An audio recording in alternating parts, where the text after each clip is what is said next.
আল্লাহর হাবিব বলে যে তোমরা বলো তো সাহাবীরা সবচাইতে ধনী ব্যক্তিকে? সাহাবীরা জবাব দিচ্ছে, হুজুর আমরা বুঝি সবচাইতে ধনী ব্যক্তি যার টাকা আছে, যার কি আছে, যার সম্পদ আছে। হুজুর বলে না, সবচাইতে ধনী ব্যক্তি ওই ব্যক্তি নয় যার টাকা আছে, যার পয়সা আছে, যার ইজ্জত আছে, যার সম্মান আছে। হুজুরকে বলল, হুজুর সবচাইতে ধনী ব্যক্তি কে?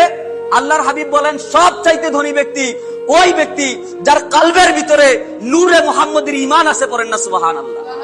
আলা আলা ঈমান আল ইমাল্লাহ মুহাব্বাত আলাহু।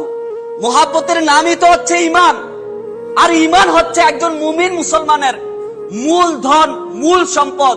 আল্লাহর হাবিব বলে যে তোমরা বলো তো সাহাবীরা সবচাইতে ধনী ব্যক্তিকে? সাহাবীরা জবাব দিচ্ছে, হুজুর আমরা বুঝি সবচাইতে ধনী ব্যক্তি যার টাকা আছে, যার কি আছে, যার সম্পদ আছে। হুজুর বলে না, সবচাইতে ধনী ব্যক্তি ওই ব্যক্তি নয় যার টাকা আছে, যার পয়সা আছে, যার ইজ্জত আছে, যার সম্মান আছে। হুজুরকে বলল, হুজুর সবচাইতে ধনী ব্যক্তি কে? আল্লাহর হাবিব বলেন সবচাইতে ধনী ব্যক্তি ওই ব্যক্তি যার কলবের ভিতরে নূরে মুহাম্মদের ঈমান আছে। পড়েন না সুবহানাল্লাহ।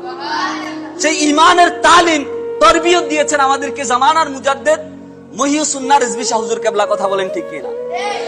তারাই তো মুত্তাকি বান্দা, তারাই তো সিরাতাল মুস্তাকিম, তারাই তো আল্লাহর নিয়ামত পেয়ে, নিয়ামত প্রাপ্ত হয়ে মাজারের ভিতরে ঢুকেছে, আমাদেরকে নিয়ামতের রাস্তা দেখিয়ে গিয়েছে। বলেন সুবহানাল্লাহ।